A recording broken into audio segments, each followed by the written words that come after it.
you look at today's children, our mothers want to know nothing about the children. Even the children are rude. I've seen that my whole 20 years outside. The children can do the biggest crap, and then the mother would come and they would attack you. But it was her child that killed the child, but it's not her child because the other one child teach her child how to kill that child. Understand? So it's that blame mentality. It's like a trap being set for our kids.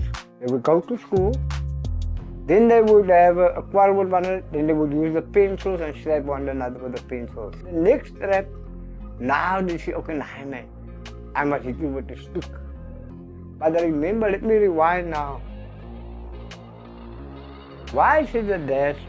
Because when the boy complained to the dad, he said, hey, meneer buiten. Be a man, don't be a sissy. Be a man, stand up for yourself, fight. You can't fight him, you can't donor him, throw him or something, or hit him or something. So now your child is programming that information.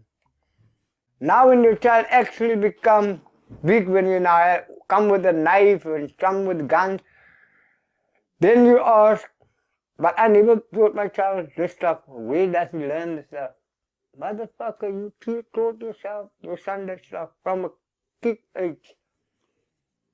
Now the gang say, hey, jy lekker warm in the klip gooi, jy lekker warm in the stokslaan. Now they recruit you.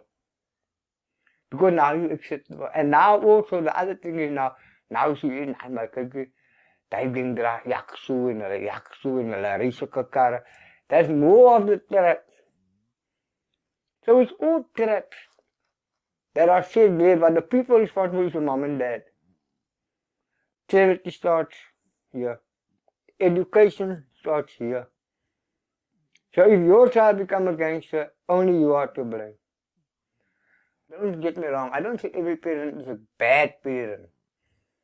I said those that are susceptible to gangs, I think the parents must look at themselves before they blame the gang. I mean, we have well-educated youngsters in our community. We have upstanding people in our community. Why don't their kids become gangsters? So then they must be wrong, the balance. Again, choices. We can't choose what the other family, or we are not responsible for what somebody else does in their home. And that is nothing that went outmost. When I grew up, there was something called Ubuntu. Where your mother, I do something wrong and she give me a hiding, and then she tell me go tell my mom, and when I go tell my mom, they give me another hiding there because why was I rude with Auntie Dungas? So I mean, so you never rude with anybody. Today they like, hey, you say anything for me, they can make foko maki, you can do nothing to me, and if you talk too much, I will get my mom and my dad and will move you, so you can't tell me nothing. What does that tell you already? They depend on their mom, and you can see that. Their moms and dads fight their battles, which means they encourage them. The other thing is the mom sees a gun in the drawer of her son. What does she do? She put it there and says, hey, me don't to fool it, I'm a conscience. Now she hides it, which means her son is shooting somebody else's son or daughter. And then it's nothing. But as soon as her child is shot, then he didn't deserve that. He wasn't so a child. But you didn't show he had a gun in the drawer. So how can it be? And that's what happened. So I wouldn't say that there's anything that we can do to stop this. Yeah, we can create safe spaces and do all of that. But the child is going back to the house where all the bad influence are. Because you must remember, we come out of our people come out of a generational trauma. And it's a trauma that is still going on. If you look at colonialism, the apartheid era, the democracy, but yet that trauma, that generational trauma, nothing was done to it. What I can't understand is they say we have the best universities in the world, some of the best universities in the world, which have the best psychology students, and not one of them actually decided, listen here, we're going to the Cape Flats and we're going to help our people, or we're going to help the people of the Cape. They don't do that. They want us to pay. I mean, imagine somebody that wants to survive in Manenberg, Heidelberg, Baltimore. The first thing on their mind when they wake up is there something for my child to eat? Do I have power on my box? You get my point? That's the basics that they fought for every day. How can they afford 400, 500 an hour for a psychologist? Which means that's the last thing on the list. But we have colleges and we have universities that have that people. They can do them. They rather send the people overseas to go do internships there. But not one of them do internships in our country, and that's something that I don't have. The second thing that I have, we have the most prisons are built in the Western Cape. But there's no fallback plan. Like there's no halfway houses. And that is a vital part of every prisoner being released. You can work with a prisoner inside, and then you send him outside. You send him to the same communities you send him inside in the first place. A person that comes out has no sense of responsibility. The only thing they know is rob, steal, kill. But at the moment they send them out, no money, nothing to fall back on, and you expect them to become better citizens.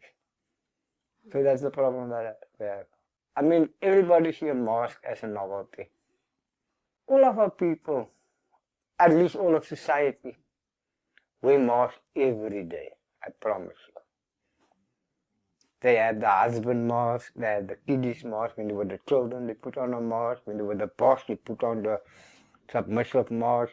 When they meet somebody that is lower than them, they put on a speargevoeld mask. But I mean, they change masks like panties and socks. They would change masks like on a daily basis. They would change, some would change 20 masks on a day. Different masks. Sad mask, happy mask, worried mask, stressed mask, depressed mask. My advice to people is remove those masks. Be who you are. Irrespective of people say and think what about you. Be you, be the real you. Like I'm Macha, I won't change for anybody, for nobody. I put mask on for nobody. He's a man just like I am. You cannot be Cyril Ramaphosa, you cannot be Nelson Mandela. I won't put on a mask for him. Because nobody is superior than the next person. So why must we wear masks? If I want to tell you fuck off, then I tell you fuck off and finish in class. If you like it and you don't like it, it's your problem. But I'm not going to be submissive. Watch him in here, watch him a pro. No, that's wrong. We all have a name. Mention, if you don't mention, excuse me, what is your name? Of course, have a person, I must be not small just to get the potato. No, if you want to give me, you give me. If you don't want to give me, fuck you. Everybody's alive. Everybody. The one thing that everybody has 24 hours a day.